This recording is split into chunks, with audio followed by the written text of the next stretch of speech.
Please, and then we'll go to the others. Please, Bob. Thank you, Mr. President. I want to start by just reinforcing something the President said, which is the source of his concern about this issue. And I'll just give an example. In 1970, the biggest epidemiological study at that time in history was performed. And the university scientists from across this country looked at all the 8-year-olds in Wisconsin, about 900,000 children. And they were looking for autism, and they knew what autism looked like. And they came back with an incident rate of 0.8 per 10,000, so less than 1 in 10,000. The rate, according to CDC, today in this country is 1 in every 31 children. In California, it's 1 in every 19 children, 1 in every 12.5 boys. Well, there has been a dramatic increase. One of the things that the industry likes to say, one of the talking points, which the press loves to parrot, is, oh, we're just noticing it more. But this is an absurdity, and this is an assertion that has been debunked again and again and again by peer-reviewed literature.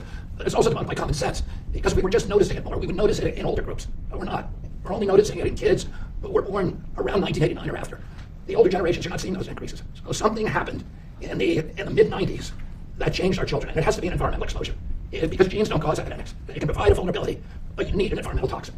And what the president has charged us with is finding which one of those exposures or which collection of exposures are causing this epidemic. For decades, I fought for a simple principle.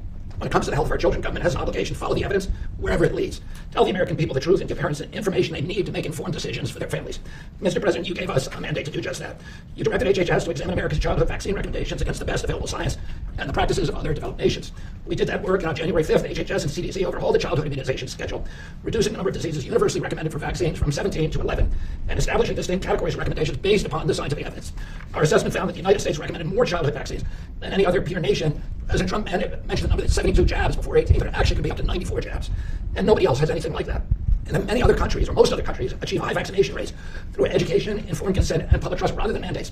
Today, with this executive order, you are building on that work and acting on that evidence. We will preserve access to vaccines, strengthen safety monitoring, expand research, give doctors and parents better information, and restore informed consent and parental choice to their rightful place in American medicine.